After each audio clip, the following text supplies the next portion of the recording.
Estamos en horarios. Muy buenas tardes a todos. Buenas tardes. Sean bienvenidos a esta jornada preparatoria de la Diplomatura en Derecho de Daños y su cuantificación. Gracias a todos los participantes por este tiempo, por este lugarcito que se hacen en, en escucharnos y en este interés por esta diplomatura. Le agradecemos al doctor Leandro Isgro y al doctor Casiano Highton por su participación. Y damos comienzo. No sé si todos se escuchan bien, si estamos conectados, así podemos comenzar. Bueno, no habiendo objeciones. Bueno, bienvenidos nuevamente a esta jornada preparatoria de la Diplomatura en Derecho de Daños y su cuantificación. Como dije hace unos segundos, ahí estamos admitiendo a más colegas. Nos va a acompañar hoy el director de la diplomatura, el doctor Leandro Isgro. Un placer, Leandro. Gracias por tu Hola, tiempo. buenas tardes a todos. No, por favor, buenas tardes a todos. Leandro es abogado especializado de la Universidad de Buenos Aires y con un posgrado en la Universidad Católica en materia de derecho de daños, entre otras especializaciones que tiene. Y actualmente es presidente de la Comisión de Derecho de Daños de Abogacía Unida.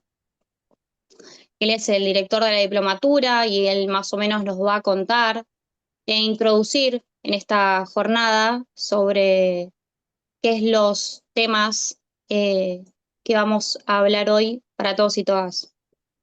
También le damos la bienvenida al doctor Casiano Highton, abogado, doctorando, magíster, especializado en Derecho de Daños y otras materias también, profesor reconocido de diversas universidades. Muchas gracias por tu tiempo.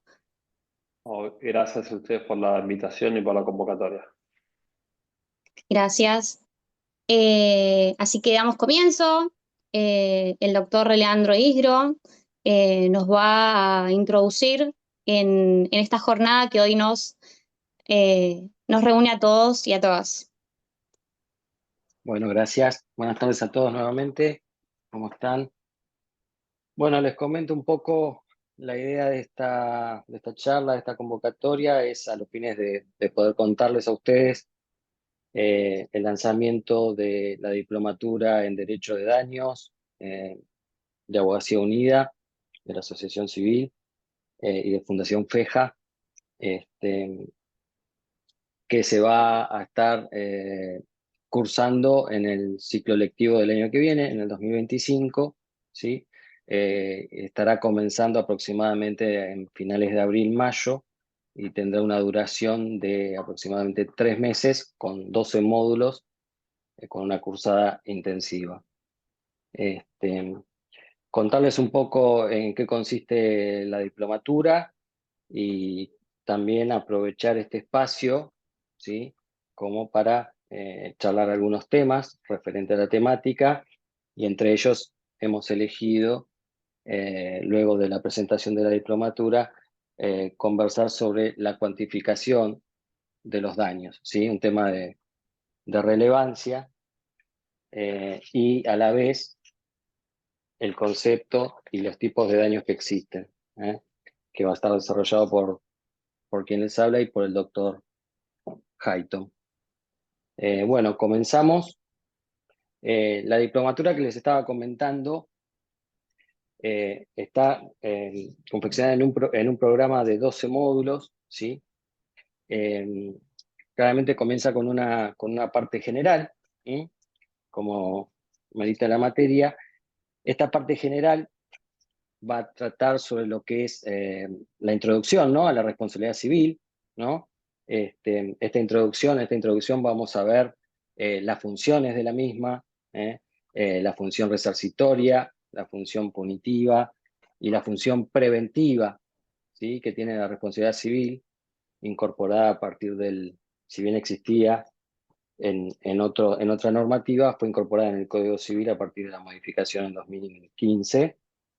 Eh, Sin perjuicio de que, bueno, es dejar aclarado que quien sigue siendo la función más relevante en lo que es la materia es la función resarcitoria, ¿no? El dejar saber cómo atribuir responsabilidad, ¿sí?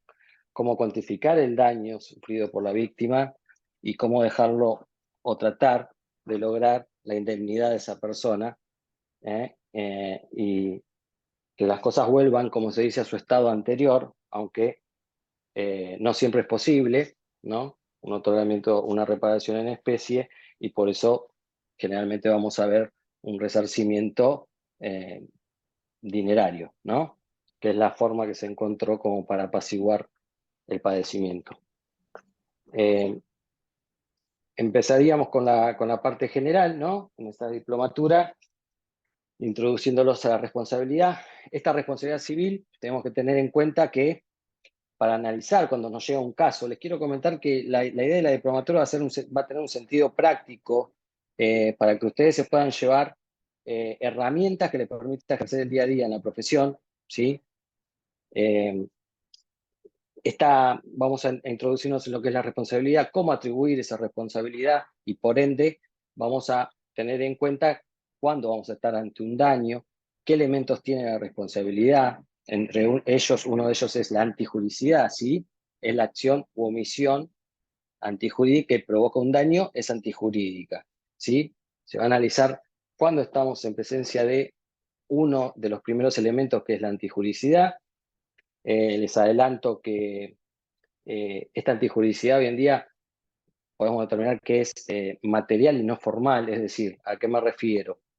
No alcanza solamente, no es necesario solamente que existe una norma que prohíba una conducta y el incumplimiento de esa norma genere la antijuridicidad, sino que puede también surgir un daño de una actividad lícita, y siempre que estemos en presencia de un daño, si es injusto, el mismo debe ser reparado, ¿sí? Eso es lo que nos trae el nuevo código de manera clara también, la reparación del todo daño injusto, ¿sí? Y digo daño injusto porque hay causas de justificación de la antijuridicidad, ¿sí? Como la legítima defensa, por ejemplo, en los casos que no se va a resarcir. Un ejemplo para que me entiendan a qué me refiero, es decir, podemos hablar, por ejemplo, la situación de las tabacaleras, ¿sí? Las tabacaleras, ustedes me dicen, si se genera un daño a través de lo que es el consumo de tabaco, dirían, ¿por qué van a reclamar si la actividad es lícita? ¿Sí? Bueno, ahí está. No hay una norma prohibitiva, sino que las normas que existen con respecto a las tabacaleras son de apaciguar lo que es de poner obstáculos en lo que es la publicidad, de imponerle tributos excesivos, ¿sí? De obstaculizar la comercialización, pero está permitido, ¿sí?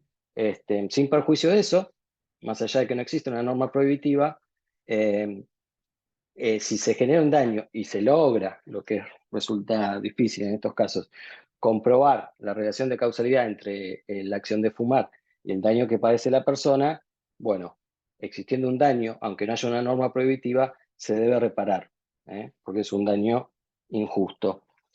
A eso me refiero con lo que es una antijuridicidad material, ¿sí? Nos importa la existencia de un daño injusto. Vamos a ir desarrollando en la diplomatura todos los elementos para poder lograr conformar lo que es una responsabilidad ante un hecho, un caso que nos llegue al estudio jurídico. ¿eh? Entre ellos, les manifestaba lo referente a la antijuridicidad. Después vamos a tener, si estamos en presencia de un daño, también los factores de atribución, ¿no? Cómo atribuir, cuál es el factor para atribuir la responsabilidad de la persona que produjo ese daño. Sabemos que existen los factores subjetivos de atribución de responsabilidad y los factores objetivos también. Un ejemplo, bueno, comentaba el doctor Lorenzetti en el 2008 cuando presentaba la especialización en la UBA de Derecho de Daños, algo concreto, y decía que la responsabilidad en tiempos remotos, cuando no existían las fábricas, cuando no existía nada de todo esto, de toda la revolución industrial, la única responsabilidad que podía haber era subjetiva, es decir, cuando alguien había un reproche a la conducta, ¿no? De alguien que, por ejemplo, generaba un daño a otro, no sé, empujándolo, digamos, hablando. Eh, no existían otros tipos de daños. Ahora, cuando la revolución industrial, la generación de fábricas y demás, empezaron a surgir otro tipo de daño. Había un empleado que, por ejemplo, trabajando con una circular de mesa, sierra circular de mesa, lo que sea, se cortaba, por ejemplo, se le producía un daño, y ahí no había una persona que había realizado algún tipo de conducta que se le pueda reprochar. Se había, digamos, generado un daño a esa persona en el ámbito del trabajo. Bueno, es un ejemplo. A partir de ahí empezaron lo que son los factores objetivos de atribución, es decir, cómo atribuir responsabilidad, en este caso al dueño de la fábrica, ¿sí? Y se llegó a lo que son factores objetivos, como por ejemplo el riesgo o vicio de la cosa de la que saca provecho el empleador y demás. Bueno, distintos tipos de factores que se van a estudiar para que podamos encuadrar la situación y atribuir la responsabilidad. Y todo esto, tenemos también otro factor importante que es la relación de causalidad, ¿sí? Todo esto tiene que tener una relación de causalidad entre el hecho, ¿sí? El daño. El hecho tiene que haber tenido la capacidad, la causalidad adecuada de haber producido ese daño, ¿sí? Eso también es uno de los factores, de los elementos importantes, ¿no? y, y de relevancia que tenemos que comprobar siempre, ¿no? Cuando estamos haciendo un reclamo, ¿sí? Algo simple, a mí me gusta ir a lo simple, a lo práctico, a lo concreto. Si yo pongo la mano en una hornalla prendida, la relación de causalidad es decir, yo me voy a quemar, ¿no? Es decir, entonces, ese hecho genera el daño, ¿sí? Después hay concausas y hay demás, pero bueno, todo eso se va a profundizar. Yo estoy tratando de hacer un raconto, una síntesis de los distintos módulos que va a tratar la diplomatura, que no es ni más ni menos que analizar todos los elementos, ¿sí? De la responsabilidad, y después analizar cada tipo de responsabilidad en particular, eh, porque hay supuestos especiales. Tenemos, como les decía, la antijuricidad, los factores de atribución, ¿sí? La relación de causalidad que tiene que haber entre el hecho y el daño. Después vamos a estudiar los tipos de daños, ¿sí? ¿Cuál es el daño resarcible? ¿Sí? Hay varios tipos de daño: daño emergente, el lucro cesante, la afectación a los derechos personalísimos de la víctima, el daño al proyecto de vida. Bueno, hay un montón de situaciones en las que uno, cuando le llega un caso al estudio, tiene que analizar, encuadrar y cuantificar. Y a raíz de eso, cuando ya tenemos la responsabilidad, la atribución con los factores de atribución, sean subjetivos, objetivos o ambos, tenemos el daño determinado y tenemos que cuantificarlo, ¿sí? Pero vamos a tener que cuantificar, es decir, ¿cuánto voy a reclamar por este daño? Es un tema sumamente importante porque que lo vamos a desarrollar en cierta medida ahora. La importancia que tiene en cuanto a saber qué reclamar, cuánto reclamar y por qué reclamar tan determinado monto, ¿sí? Máxime cuando generalmente los jueces han determinado cuantificaciones y determinado montos indemnizatorios, digamos, a ojo, ¿eh? Sin ningún apoyo de algún elemento objetivo o una motivación de la sentencia que permita determinar cómo ha arribado a esa conclusión o a ese monto. Y después de eso, cuando nosotros estamos en condiciones de determinar el daño, atribuir la responsabilidad y cuantificarlo, se ven los distintos tipos de responsabilidad, porque está la parte especial en la que tenés responsabilidad de los padres por el hecho de los hijos, responsabilidad de los establecimientos públicos, ¿sí? Responsabilidad en los accidentes de tránsito, ¿sí? profesionales liberales, los prestadores de servicios de salud, ¿sí? Las obras sociales, que hoy en día se demanda mucho con lo que es una responsabilidad objetiva, por ejemplo, de una obra social. Actúa un médico, por ejemplo, que puede llegar a tener culpa en una mala praxis, y a la vez también se demanda a la obra social, por un tipo de responsabilidad objetiva por no haber brindado el servicio de salud con una garantía suficiente de no dejar indemne a la persona. Tenemos también daños en las relaciones de consumo, ¿sí? Y después el régimen de responsabilidad del Estado, responsabilidad civil del Estado. Todo eso para terminar, luego haciendo una relación entre lo que son las acciones civiles y las penales, ¿eh? En cuanto a la suspensión del dictado de la sentencia civil, los supuestos, la condena penal, la autoría, y cómo relacionar una y otra. Generalmente, ante la existencia de un daño, se reclama en forma civil y si configura un delito a través de la vía penal. Bueno, en eso más o menos va a consistir la diplomatura. Yo siempre digo que el derecho de daños nos sirve, es como una fuente en la que nos sirve para formar la cabeza jurídica, ¿sí? Lo que yo lo llamo así, nos forma una cabeza jurídica, sabemos cómo, estudiando esto, sabemos cómo encuadrar cualquier situación que nos traigan al estudio, en el ámbito en el que trabajemos, y digamos, nos prepara como para poder hacer un análisis y un encuadramiento de cualquier tipo de situación y de otras ramas, aunque no seamos especialistas en otras ramas a las que sea, ¿sí? Sabemos cómo encuadrar la cuestión, cómo encuadrar el hecho, cómo analizarlo, saber para dónde ir. Yo lo llamo cabeza jurídica. Eso es una materia que incluye todo lo que pueda surgir a cualquier tipo de daño de la vida, de la vida misma, ¿no? Como decía el maestro Cosio, el derecho es la vida misma. Y bueno, todo lo que surge de las relaciones interpersonales, los daños, vamos a saber cómo encuadrarlos, cómo reclamarlos, ¿sí? Es muy amplio y es muy importante y nos permite desarrollarnos en otro tipo de materias también. Bueno, habiendo hecho esta introducción de más o menos en qué va a tratar la diplomatura y que va a tener un sentido práctico, ¿sí? Para que ustedes se lleven todas las herramientas necesarias para poder trabajar y realizar los reclamos en ese sentido.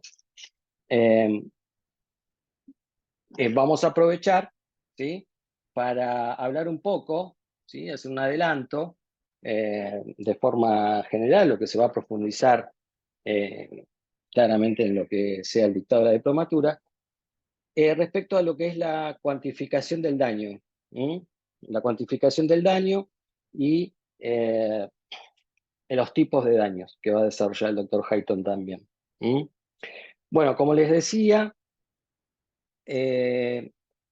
la cuantificación del daño yo les había adelantado. A nuestro criterio, generalmente los jueces determinar el monto lo venían haciendo de manera, digamos, a ojo, no se veían varios fundamentos, y en ese sentido tenemos la idea de que han existido sentencias arbitrarias, ¿sí? Es decir, una sentencia debe ser motivada, ¿sí? Fundada, ¿no? Para poder rebatirla eventualmente o criticarla.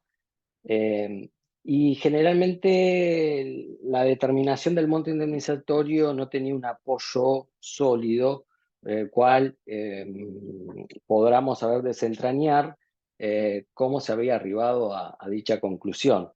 Y decimos, bueno, pero a ver, ¿cuál es la relevancia, la importancia de esto? Bueno, la importancia es por qué, en qué nos beneficia cuantificar detalladamente el daño. Primero, para saber, ustedes vieron que cuando hacemos una demanda reclamamos tanto, o lo que más en menos resulte de las probanzas, ¿sí? Siempre se pone esa frase general. Y bueno, las probanzas son importantes y nosotros tenemos que saber qué probar, y por ende la cuantificación detallada del daño, ¿sí? nos va a dar, ¿sí?, la pauta de qué queremos probar, de qué tenemos que probar, ¿sí? Porque si vamos con un número general sin un análisis pormenorizado de qué queremos reclamar, tampoco vamos a tener una ruta, una guía de ruta para saber qué tenemos que probar concretamente si queremos llegar a determinado monto. ¿Me siguen? Lo mismo también desde la otra parte. La otra parte, cuando se quiere contestar una demanda y defenderse, eh, tiene que ver para criticar el por qué se reclama tanto monto, ¿sí? Cuáles son los elementos que están configurando la situación para llegar a determinado importe.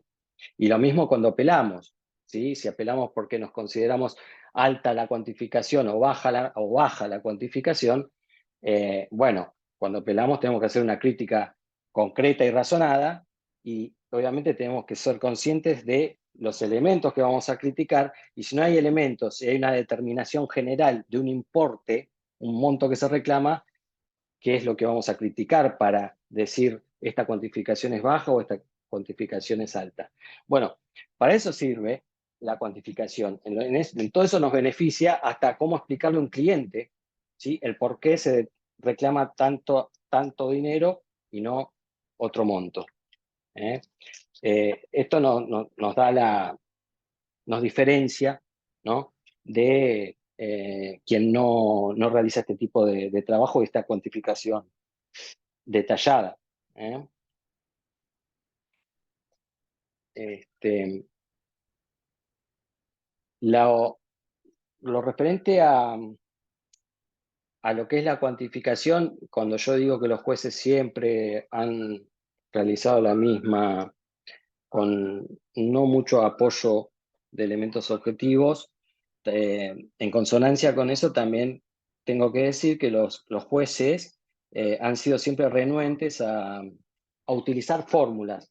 Ustedes saben de la existencia de fórmulas matemáticas, ¿sí?, que se han llevado adelante, que se han tenido en cuenta a los fines de poder determinar, por ejemplo, la incapacidad sobreviniente. ¿Mm? Tenemos fórmulas como la conocida Woto, que después fue modificada por la Woto, lo que fue llamado la Woto Méndez. ¿Mm? Y son distintas fórmulas que tienen en cuenta, por ejemplo, para determinar la incapacidad sobreviniente, lo que ganaba la víctima, tienen en cuenta determinados parámetros, ¿sí? La incapacidad, el porcentaje de incapacidad que tiene y demás, y aplicándole un interés, ¿sí?, que genere una renta que percibida a lo largo de los años hasta que se jubile, ¿sí?, resalte, equipare y nos dé el monto de lo que ese daño produjo como merma para esa persona, de seguir produciendo hasta la edad de jubilación. Bueno, son fórmulas matemáticas que, que nos dan al menos un parámetro objetivo del cual partir. ¿No? Yo no digo de decir hay que hacer la cuenta de la fórmula matemática y se terminó y ese es el monto, no. Pero para evitar, digamos, las arbitrariedades, que es la arbitrariedad es cuando no hay una motivación, no hay un justificativo de por qué se arriba a una conclusión, eh, son útiles como para partir de un elemento objetivo y de ahí ya ir encaminando el tema y la cuantificación con los elementos concretos del caso. En este sentido, les traigo a colación un ejemplo claro. Me gusta siempre ser práctico en cuanto a lo que puede pasar, ¿no?, en el ámbito judicial con respecto a los montos, a cuándo lo determinan con un parámetro objetivo o no, y por ejemplo, qué ha decidido la Corte en uno de los fallos. Por ejemplo, tenemos el caso Gripo, ¿no?, Gripo Guillermo y otros sobre daños y perjuicios. En este caso, lo que había pasado era un accidente de tránsito en el que iba una pareja con sus dos hijas y la eh, hija menor, ¿m?, en brazos de la madre. Bueno, eh, chocaron, ¿sí? Fallece la hija menor y el padre, la madre y la hija mayor quedaron con una incapacidad alta. Es decir, tenemos el esposo de 41 años había quedado con un 80% de incapacidad, la esposa con un 92% de incapacidad, la hija de 11 años con un 80% de incapacidad y la menor había fallecido. ¿Mm? Para esto, en lo que fue primera instancia, se había determinado una indemnización de 8 millones. Hablo de 8 millones, este caso fue, les quiero aclarar por la suma, ¿no? Perdón, este caso fue en el 2006, que después por los varios vericuetos y idas y vueltas, la Corte se terminó pronunciando en el 2021. Por eso el monto había sido de 8 millones en principio, cuantificando los daños que les marqué recién. Se apela, ¿sí? Y la Cámara, ahora les voy a decir los elementos que tuve en cuenta, la indemnización de 8 millones la redujo, ¿sí? A 1.500.000. Es decir, un 80% menos de lo que había determinado primera instancia. Entonces, decimos, perdón, acá hay alguien para admitir. No sé si Entonces, perdón. Entonces, bueno, decimos, ¿a dónde está la razonabilidad de determinar el monto? Es decir, primero, en primera instancia determina 8 millones, apelan y hay una diferencia del 80%. ¿Sí? En este caso, lo que había tenido en cuenta la Cámara para hacer esa reducción fue hacer alusión a ver, un análisis de la conducta de los padres, es decir, porque llevaban a la nena sin cinturón y sobre los brazos de la madre, manifestando una cierta especie de culpa de los padres. Pero eso fue un mero análisis subjetivo, porque no se determinó una culpa concurrente, ni mucho menos, sino que analizando la conducta de los padres, decidieron reducir la indemnización de 8 millones a 1,5 millones por esa conducta que yo les manifiesto. Queda claro que el daño producido, que debe ser, estamos hablando siempre con el principio de la reparación integral del daño, ¿no? En todos sus aspectos, en la capacidad funcional toda del ser humano.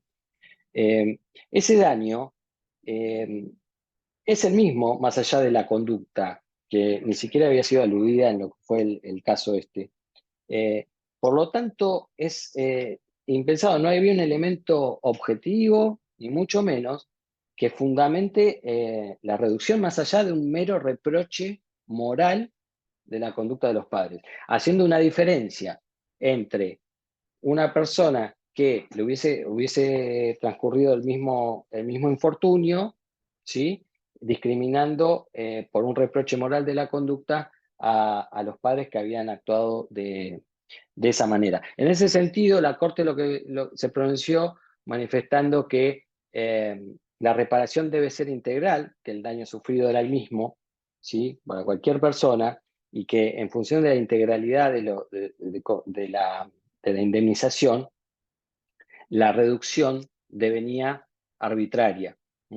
Devenía arbitraria porque no tenía ningún fundamento lógico, ni motivación, ni mucho menos, ni siquiera había sido alegado por la otra parte. A partir de ahí, también la Corte se manifestó diciendo que era necesario tener en cuenta siempre a la hora de cuantificar un elemento objetivo, porque si no, nunca sabemos concretamente de qué estamos hablando, como yo les comentaba al principio de la charla. Y en ese sentido, se remitió a la situación de poder tener en cuenta, en principio, lo que hubiese cobrado una persona en el ámbito de los accidentes de trabajo. Ustedes saben que en el ámbito de los accidentes de trabajo tenemos una fórmula en la cual se cuantifica en base a la incapacidad y demás factores y se llega a un monto para indemnizar al trabajador.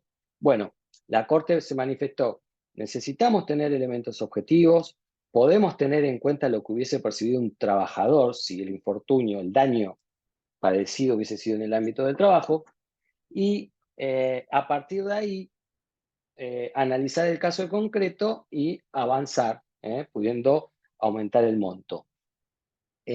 ¿Todo esto para qué? Para evitar arbitrariedades, es decir, para saber qué vamos a reclamar, cuánto y por qué. Si un juez determinó determinada suma, ¿sí? Entonces, bueno, tenemos un parámetro objetivo y esta sentencia nos daba en un trabajador 3 millones de base, bueno, si se determina 1.500.000, ya no hay un justificativo viable. Entonces, el parámetro objetivo nos permite saber dónde estamos parados y a partir de ahí trabajar en el caso en concreto. Por eso la Corte se manifestó en el sentido de la relevancia de estos parámetros objetivos. Les doy un ejemplo. En este caso, utilizada la fórmula, daba aproximadamente 5 millones, ¿sí?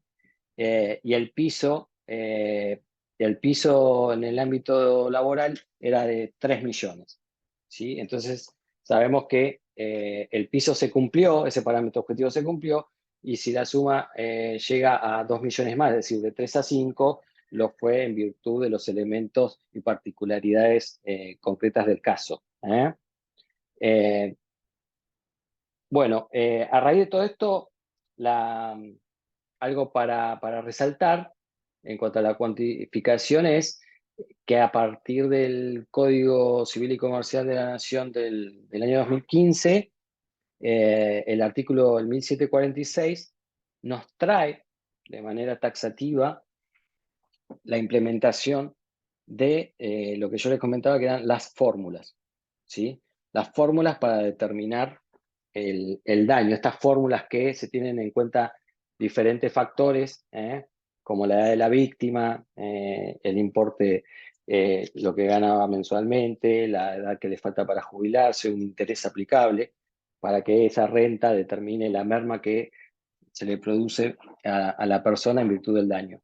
Estas fórmulas, que siempre los jueces han sido renuentes en aplicarlas, actualmente, a partir de 2015, ha sido traída de manera taxativa en el 1746 del Código Civil y Comercial de la Nación y nos permite tener en cuenta y aplicar la misma, más allá de la renuncia de los jueces, hoy la tenemos de manera taxativa. Y con esto tener un parámetro objetivo que nos permita tener más elementos para justificar, ¿no?, la cuantía y el reclamo. ¿eh? Cuando yo les digo que se tiene en cuenta lo que ganaba la persona, por ejemplo, también en situaciones en las que hay un menor que pueden decir que no trabaja o no tiene un importe mensual, se puede tomar el salario mínimo vital y móvil. Bueno, hay, ahondando en el tema, ¿no? Yo les recalco que esto es una charla en sentido general para que vayan, tengan una idea de más o menos los temas a tratar y aprovechar por un poco con un tema relevante como es la cuantificación. En este sentido, bueno, la cuantificación más o menos va por este lado, ¿no? Por tener un parámetro objetivo, por la utilización de fórmulas y de ahí trabajar en el caso en concreto y en virtud de esas particularidades poder llegar a un monto y fundarlo debidamente. ¿Sí? ¿Para qué? Sabiendo que a esa manera fundada vamos a saber qué probar, qué queremos probar para llegar a ello. Ello sin, digamos, sin desvirtuar la posibilidad que tienen los jueces en el artículo 165 del Código Procesal Civil.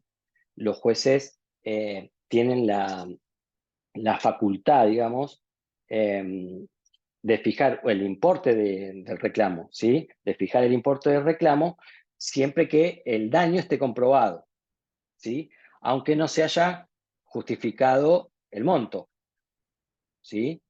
Entonces, ahí vemos un margen de discrecionalidad para los jueces. Siempre que el daño esté comprobado, van a fijar el importe del reclamo, aunque no se haya justificado el monto. Bueno, ese margen de discrecionalidad que tienen los jueces no es que se les quita, sino que, teniendo en cuenta a la hora de cuantificar un parámetro objetivo, se los limita. ¿sí? Y sabemos si el fundamento y la conclusión a la cual arriba pueda llegar a ser arbitraria o puede estar en los parámetros razonables del caso. ¿Mm?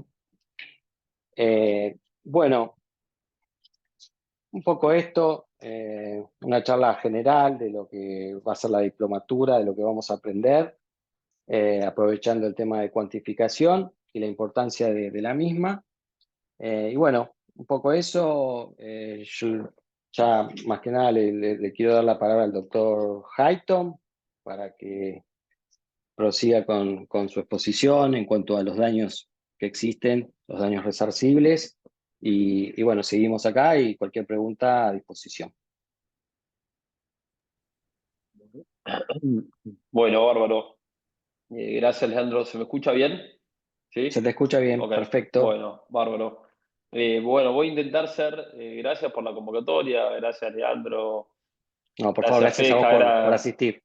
gracias, Pal, gracias a todos los que están también acá presentes, los que se tomaron un espacio en esta tarde para estar acá.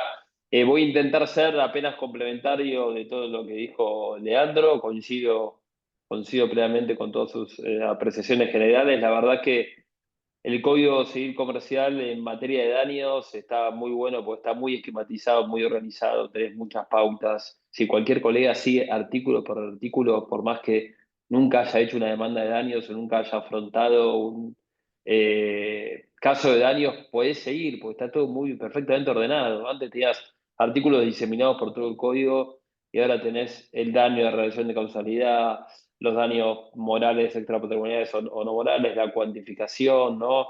La cuantificación de las incapacidades físicas y psicológicas, 1746, la cuantificación también del caso de qué pasa en caso de muerte. Hoy el código es claro, ¿no? El código es claro en el 1745 te dice, vos en caso de muerte tenés que cubrir los gastos de funeral, tenés que cubrir los alimentos del cónyuge, hijos menores, incapaces, y tenés que cubrir también la pérdida de chance de ayuda futura de cuando muere un hijo, un descendiente, ¿no? En el caso de los progenitores tienen derecho a reclamar esto. Antes era un rubro que a lo mejor algunos jueces te lo daban y otros no, y estaba discutido, hoy es norma, ¿no? Entonces hoy, lógicamente no va a ser lo mismo una persona que sea padre en los 80, que probablemente no pueda tener muchas posibilidades de que si le fallece el hijo, de haber sido ayudado por ese hijo mayor de edad cuando entre en una edad activa que uno que padre a los 20, ¿no? Y pierde el hijo. En ese caso probablemente tenga más años en los cuales pueda de algún modo ser capacitado. Bueno, y cuando hablamos de daños en general, como bien dijo Leandro, básicamente tenemos dos grandes categorías de daños, los daños patrimoniales y los daños extrapatrimoniales. Esas son las dos. Después hay mil clasificaciones de los daños, ¿no? Pero esa es la clasificación quizás más importante y más general y que nos lleva después a poder identificar dentro de estas columnas, ¿no? Dentro de la columna de daños extrapatrimoniales y dentro de la columna de los daños patrimoniales, cuáles son los rubros de la cuenta indemnizatoria que vamos a reclamar en las demandas, en los reclamos, en las liquidaciones que nosotros hagamos, ¿no? Básicamente el daño extrapatrimonial va a ser el daño moral, ¿no? Va a ser el daño no patrimonial, extrapatrimonial o moral, ¿no?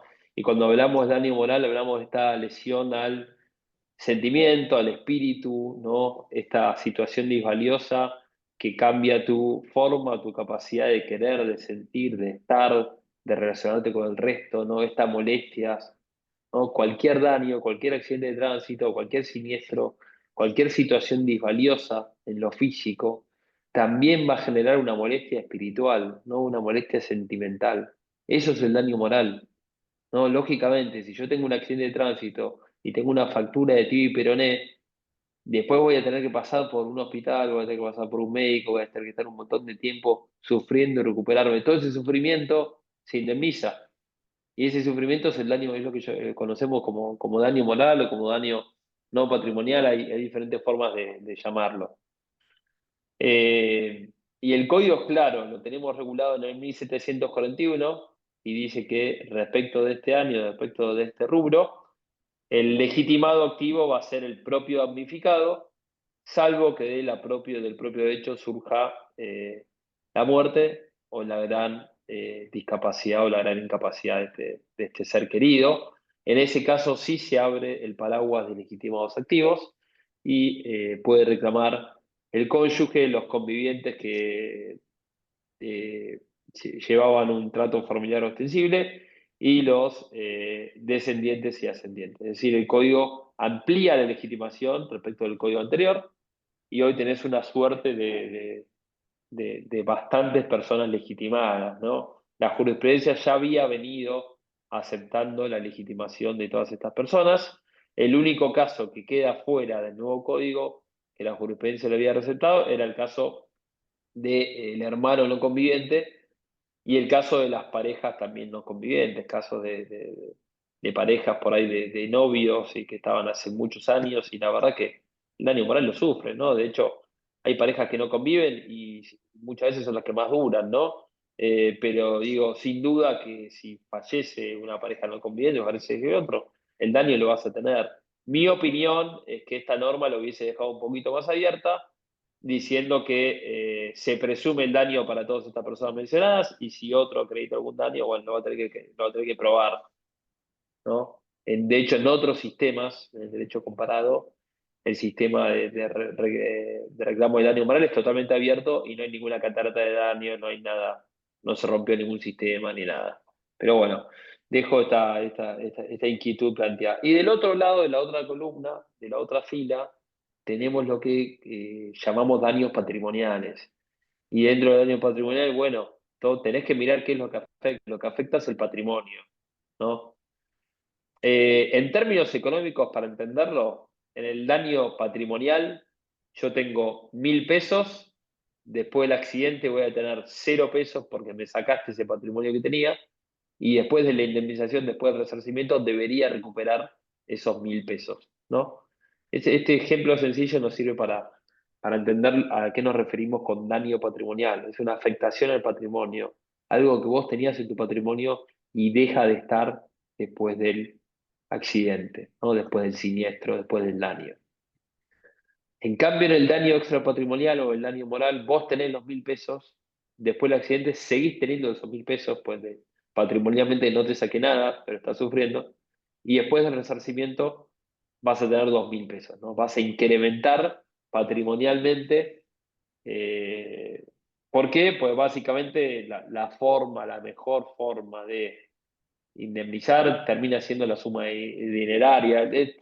La reparación también puede ser en especie, sí, lo puede ser, en el caso del daño patrimonial, que vos digas, bueno, arreglame el auto en vez de pagarme el valor del coso, sí, puede ser, salvo que sea excesiva. También hay equivalentes no dinerarios, de repente si yo te digo, bueno, además de indemnizarme por daño moral, quiero que publiques en el diario de X esta sentencia, ¿no? Para de algún modo eh, reivindicar mi buen nombre o mi buena reputación a raíz de que fui injuriado por una persona X. Bien. Del daño, repito, de la columna o del lado de los daños patrimoniales, vamos a tener, por ejemplo, a lo que llamamos el daño emergente, ¿no? El daño que emerge directamente de este hecho ilícito, de este incumplimiento contractual, dependiendo en qué órbita o qué hecho ilícito de origen, o sea, el daño que emerge directamente, toda la afectación directa al patrimonio. En el caso del accidente de tránsito, el daño material emergente sería, por ejemplo, la reparación del automóvil, ¿no? Y después tenemos también el rubro que conocemos como incapacidad física, que algo ahí Leandro algo, algo mencionó, ¿no? El 1746 nos da las pautas para fijar esta incapacidad física o cómo reclamamos la incapacidad física. Lógicamente la incapacidad física va a tener una repercusión en el patrimonio, sí, va a ser un daño patrimonial. Después vamos a tener la parte del sentimiento, va a ir a la columna de daño moral, ¿no? Pero va a tener una repercusión económica, una repercusión patrimonial que está regulada por el artículo 1746. El rubro de incapacidad psicológica pasa lo mismo, ¿no? Con el rubro de incapacidad psicológica, toda la afectación psicológica que te genera una incapacidad, bueno, va a tener su faceta patrimonial, que también va a ser un daño patrimonial. Hablamos también de otros rubros, hablamos de lo que conocemos como lucro cesante y lo que conocemos como pérdida de chance. ¿no?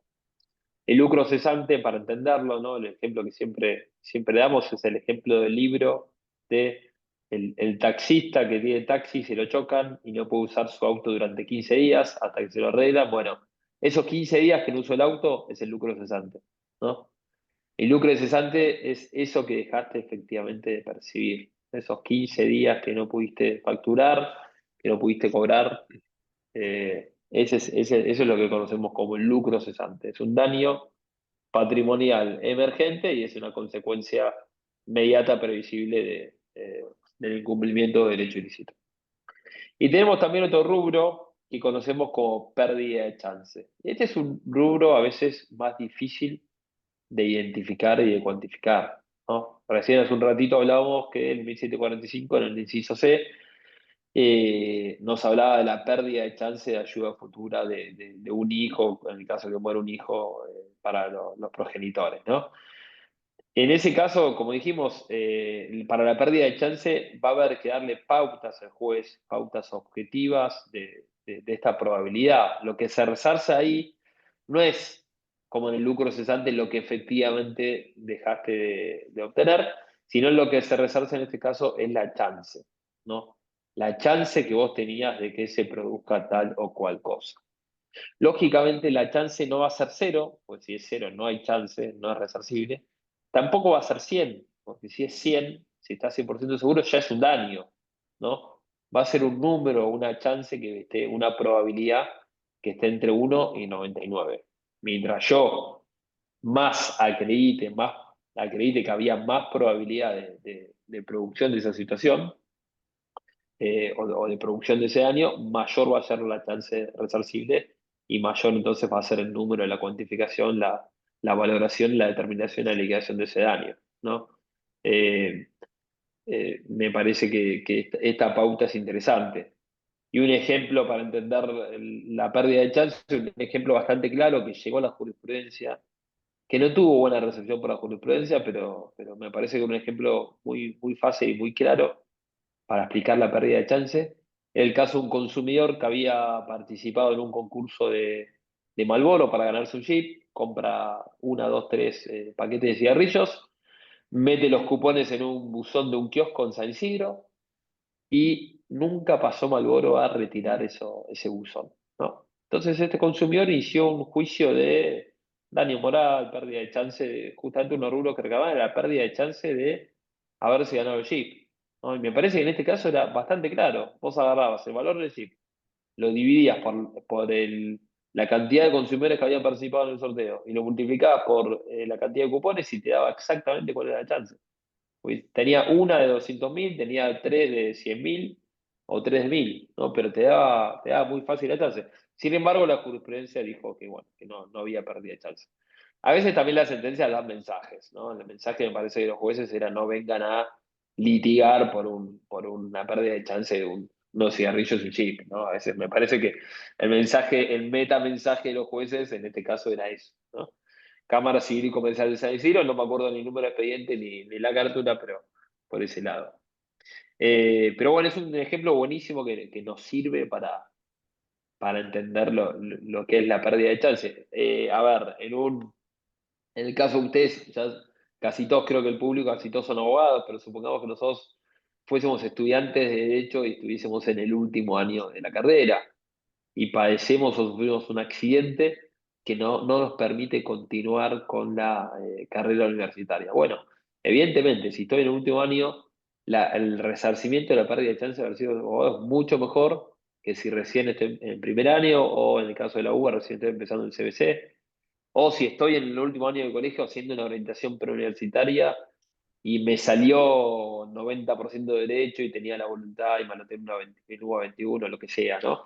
Digo, lo importante de la prueba, como también bien apuntó Leandro, mientras más pruebas acerques, eh, mejor va a ser seguramente el resarcimiento. El código también es claro respecto a la prueba. Tenemos el 1744 que nos dice que, bueno, la prueba del daño le corresponde al que lo lega, salvo cuando surge notorio de los propios hechos o cuando la ley lo imputa o lo presume, ¿no? En ese sentido, justamente el 1746 te dice que los gastos médicos hoy de transporte se presumen, por ejemplo. Entonces ya no vas a tener, como a Leandro le habrá pasado, a nosotros nos habrá pasado, ya no vas a tener que pegar todos los tickets de, o pedir el oficio de la SUBE, o pasarme los comprobantes de taxi, de Uber, de Cabify. Ahora, si lo tenés, mejor. Pero si no, Claro. hoy en día se presumen conforme a las características, obviamente, del caso, ¿no? Si pedís 3 millones de pesos de movilidad y a lo mejor tuviste que ir un mes al hospital, no te lo van a dar, ¿no? Bien. Eh, Otro artículo importante, y no me quiero extender demasiado más porque entiendo que esto es algo general. Otro artículo importante es el 1740 que nos habla de la reparación plena, ¿no? La reparación del daño debe ser plena, lo dice el código, ¿no? Con lo cual, cuando hablamos de plena y no integral, ¿no? Integral porque íntegramente no se resarcen todas las consecuencias, se resarcen solo las que el código autoriza. ¿Y cuáles son las consecuencias que el código autoriza? Son las consecuencias inmediatas y las inmediatas previsibles, ¿no? Conforme el 1726 y 1727. Es decir, todas las consecuencias que surjan de forma inmediata con el hecho generador van a ser resarcibles, y de las mediatas, las que sean mediatas, por ejemplo, el lucro cesante o la pérdida de chance, son mediatas. Las que sean previsibles, ¿no? Las que sean previsibles en forma objetiva, o sea, objetivamente que puedan preverse, que sean objetivamente previsibles, esas las voy a poder conectar y las voy a poder ser resarcibles, ¿no?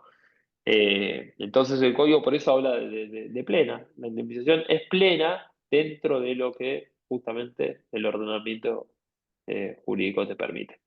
Y la tasación de los daños y la determinación de los daños en el Código Civil es indirecta. ¿Por qué es indirecta? Porque el Código Civil le da justamente pautas al juez, pero no le dice al juez, tenés que aplicar fórmulas, sí, por el 1746. Tenés que justificar la sentencia, pero no tenés una fórmula obligatoria como puedes llegar a tener en la ley de riesgo de trabajo, donde la tasación de la ley es directa, ¿no? En el caso del Código Civil es indirecta. En un caso hay más igualdad, ¿no? Dos trabajadores iguales van a cobrar la misma indemnización con el mismo salario y la misma edad. En el caso del Código Civil hay más equidad, ¿no? Le permite al juez jugar un poquito más con la justicia del caso concreto y decir, bueno, este me parece que sufrió un poco más, le doy más, este tiene un hijo más, entonces a lo mejor puede generar un mayor resarcimiento, ¿no? Puede tener una expectativa distinta. Y bueno, a algunos les gusta más, en un caso tiene más libertad el juez y en otro caso tiene más, eh, predomina más lo que dice el legislador. A algunos les gusta más el juez, a otros les gusta más el legislador, bueno, cada uno sabrá. Pero bueno, son diferentes sistemas de reparación. La indemnización también en nuestro sistema es de pago único generalmente. Hay antecedentes de indemnización en forma de renta, sí, pero en principio es de pago único como forma general.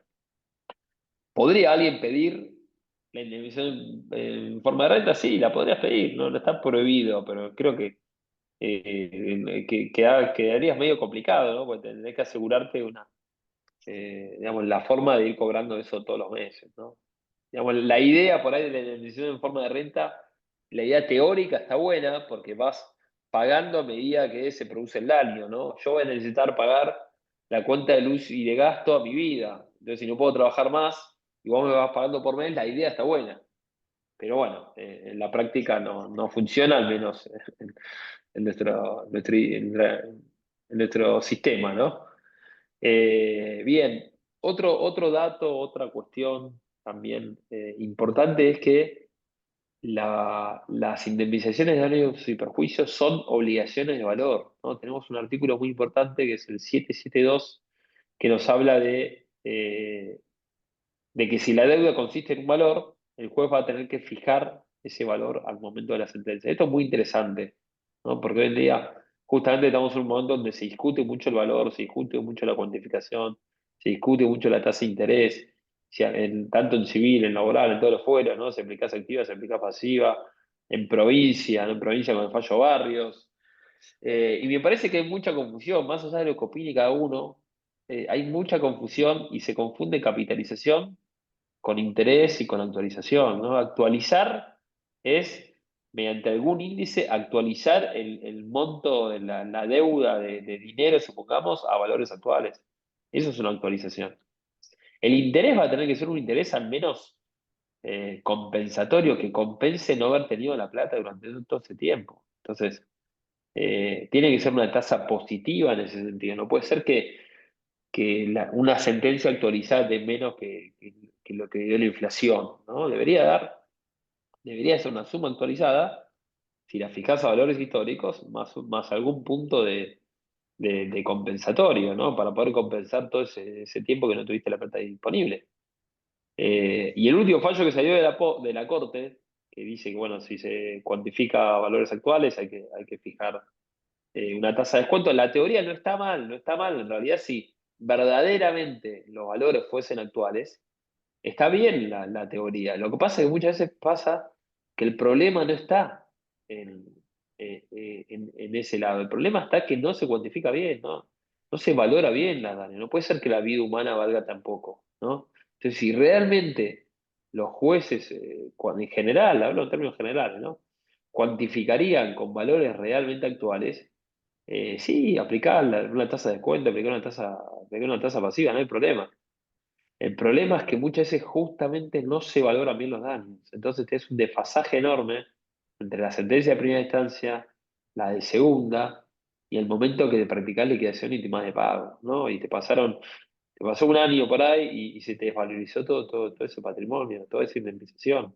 Indemnizar significa eh, intentar volver las cosas para atrás, ¿no? Intentar que ese daño que sufriste no lo tengas. Entonces, si no tenemos en cuenta lo que dice el 772, justamente en las últimas jornadas de derecho civil, hablamos mucho de esto, de la obligación de valor, la obligación mineraria, y es interesante, y yo diera la postura de que la cuantificación de ese valor a suma de dinero no puede ser otro momento que el anterior al pago. Pues si no la pagás, como deudor, si seguís bicicleteando, si seguís estirando el pago, eh, al menos, digamos, en una economía inflacionaria, le irías ganando como deudor a ese valor, ¿no? Que está determinado. Entonces, a veces la discusión, sin perjuicio de que hoy las discusiones están centradas en la capitalización y los intereses, tenemos que dar una discusión en el capital, ¿no? En el verdadero capital que constituya esta deuda de valor. Herramientas tienen muchísimas, las van a ver en toda la diplomatura, me parece una propuesta muy interesante, pero van a haber un montón de temas, un montón de... El programa está buenísimo, la idea de lo que hablé, de lo que hablaron está buenísimo. Pero bueno, no puede ser que después de 9 años de vigencia del Código Civil no haya consenso en cómo cuantificamos los daños o no haya consenso en cómo aplicamos, si aplicamos valores actuales, valores históricos, si actualizamos, si no actualizamos. No hay consenso. No puede ser que la indemnización sea muy distinta si cruzás de un lado en la General Paz o cruzás del otro, o si vas a una capital de una provincia, o si vas a otro, o si vas a Bahía Blanca, Mar del Plata, Córdoba, Rosario, a Mendoza, Tucumán, a Formosa. No puede variar tanto. Somos todos argentinos, somos todos, digamos, estamos en el mismo país, en la misma economía, con el mismo signo monetario. Entonces no puede haber tanta disparidad, ¿no? Después de tantos años en el código, me parece que hay que unificar esto. Y después como rubro, bueno, tenemos otros rubros que son justamente estos gastos médicos de transporte y de farmacia. Algunos hablan del daño proyecto de vida, pero el daño proyecto de vida en realidad nuestra jurisprudencia no lo está considerando como algo autónomo, ¿no? Generalmente se tiene en cuenta en los otros rubros, ¿no? Porque ¿qué pasa con el daño proyecto de vida? El daño proyecto de vida va a tener componentes patrimoniales y componentes extrapatrimoniales, ¿no? Entonces, lógicamente, el proyecto de vida de cada uno de ustedes va a haber una parte sentimental, una parte espiritual y una parte patrimonial, ¿no? Entonces, es algo que para mí más que buscar un montón de rubros y pedir daño biológico, un montón de daños, yo me centraría en cuantificar mejor los rubros de daño moral y las incapacidades antes que intentar crear un montón de rubros indemnizatorios, ¿no? Esa es mi idea, concentrarnos más en eso. Bien. Bueno, con esto, con esta suerte de paneo general, me parece que termina esta pequeña exposición. Gracias, Leandro. No sé si quieren que agregue algo más o si quieren hacer una pregunta. Quedo plenamente a disposición. Gracias, Casiano, gracias, excelente exposición. Gracias por la concurrencia a la convocatoria. Y No, bueno, gracias a quedamos ustedes. abiertos a alguna pregunta que quieran realizar. Bueno, Abrimos a colegas, preguntas, a aquellos que quieran eh, desmutearse y consultar a alguno de nuestros especialistas. bueno, Diego Souto aquí, los quiero felicitar, la verdad que estoy muy entusiasmado. Ustedes saben que yo, bueno, me especializo en lo que es daños laborales y me tiento de preguntar si de alguna manera un poco se relaciona o hay alguna especie de parámetro, ¿no? Digamos, ¿viste? Porque a mí, por ejemplo, siempre me preguntan, che, Diego, ¿cuánto vale el punto de incapacidad en lo que sería un daño laboral? Y bueno, sabemos que por determinadas resoluciones, bueno, la 55 en este caso, que es la última de la SRT, vale tanto. Eh, Casi 600.000 pesos el punto, vamos a decir. Eh, entonces, bueno, nada, por ahí, eh, qué sé yo, no sé si, eh, imagino que obviamente la reparación plena, que es la que ustedes van a abordar a partir de abril o mayo, eso después lo vamos a ver, tiene mucho más contenido, es mucho más compleja y es mucho más interesante. Así que la verdad que, nada, invito a todos los colegas, las colegas, por supuesto, a que se sumen porque va a ser muy interesante. Tenemos dos personas súper capacitadas y otros docentes más también. Para mí va a ser un agrado poder cursarla, ¿sí? Y un honor que, por supuesto, Casiano esté en Abogacía Unida. Bueno, Leandro, hace ya rato que venimos preparando esto, así que nada, bienvenido Casiano y bueno, vamos a darle mucha publicidad, mucha difusión para que sea la mejor diplomatura del 2025.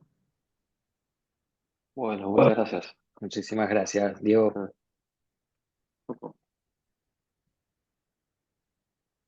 Quiero un poquito, todo un minuto la palabra, ahí lo que hablaba de Diego, digamos, un poco de la cuantificación.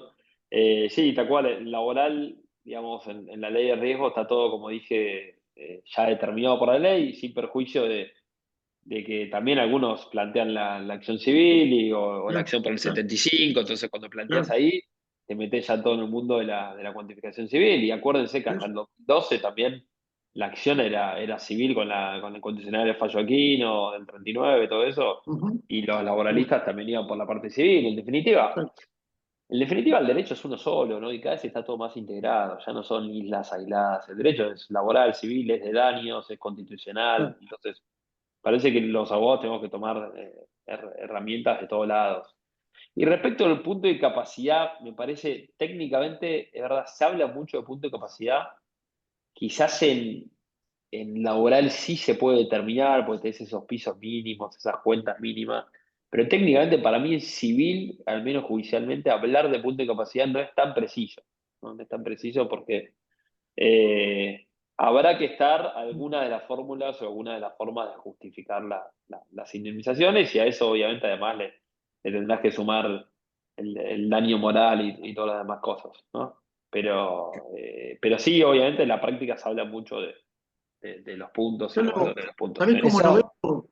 Sí, Casiano, porque fíjate el fallo Ontiveros sí, de la Corte, viste que sí. Ujú. señala precisamente que cuando en un caso laboral siempre tiene que valer más, digamos, la reparación plena, que nosotros ahí le pedimos un poquito prestado a ustedes, ¿no? A los civilistas, Sí, sí, eh, tiene que valer más, digamos, la reparación, tiene que ser superior a lo que sería la sistémica. Entonces digo, sí, fíjate exacto. cómo de alguna manera se relaciona, no se justapone todo esto. Así que va a ser muy Sí. interesante también para las laboralistas, los laboralistas, aprender todo esto para hacer las demandas por siniestros laborales utilizando la reparación plena. Hay muy poco, digamos, calculo que debe haber como mucho un 10, 5 o 10% de las demandas laborales de accidentes que hacen reparación integral. Y seguramente es porque no se sabe. Y es es muy, que muy interesante. Es sí, muy interesante. claramente tienen una íntima relación, ¿sí? Lo que es la reparación en lo que es en el ámbito laboral con el civil, y un poco como decía Casiano, Bueno, ya tenemos los antecedentes del fallo Aquino de la declaración de inconstitucionalidad del artículo 39, que no permitía el contra el empleador. Y bueno, en el ámbito laboral, si bien está tarifado, digamos, la indemnización surge de la tarifa preestablecida, en el ámbito civil tenemos un poco más de juego para determinar el daño real, el daño concreto, y poder cuantificar la merma de la capacidad funcional en su totalidad, ¿no? Cuestión que se relaciona también con lo que venían hablando respecto al punto de incapacidad, que a mí me parece en cierto sentido, una referencia a lo que es una arbitrariedad también, porque siempre se habló de cuánto es el punto de incapacidad, como si no existiera la posibilidad de analizar el caso en concreto y determinar el real daño, ¿no? Como si ya estaría predeterminado cuánto vale, ¿no? El daño en ese caso concreto. Entonces, bueno, sí, tiene todo íntima relación. Años anteriores, según lo que me ha tocado experimentar a mí, las demandas se realizaban, había más demandas en las que se reclamaba la reparación tarifada en el ámbito laboral y también por vía de desactivando el artículo 39, acceder también al reclamo por la diferencia por la reparación plena, ¿no? La civil, probando el daño. Requiere un mayor trabajo, claramente, porque en el marco civil requiere de las probanzas de las cuestiones para llegar al monto del daño y del daño en sí mismo, ¿no? Y en cuanto a lo laboral, bueno, funcionaba distinto porque hay una tarifa, ¿no? Pero bueno, sí es a partir de la aplicación de ciertos criterios de actualización, también en lo laboral, del RIPTE y demás, hubo como que se dejó un poco, ¿no? De realizar las acciones por reparación plena en el ámbito laboral, porque las indemnizaciones daban un buen monto, solamente con la incapacidad, ¿no? Y bueno, se dejó un poco eso de lado. A los que nos gusta el derecho de daños y civil lo seguimos haciendo. Así que bueno, pero sí, íntima relación los dos ámbitos, ¿no? Y yo dejaba agregar algo más, Leandro, que me parece que digamos, que hacen derecho al trabajo, yo hago civil y también hago derecho al trabajo, ahora, a raíz de la ley basis y la derogación de un montón de indemnizaciones agravadas, también se abre una ventana de reparación civil de un montón de daños que antes estaban tarifados y ahora no estarían más tarifados, ¿no?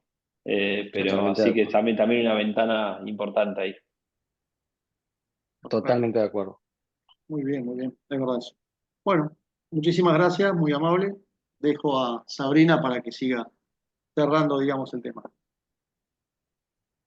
Gracias, Diego. ¿Hay alguna pregunta más? ¿Algún colega que quiera hacer alguna pregunta?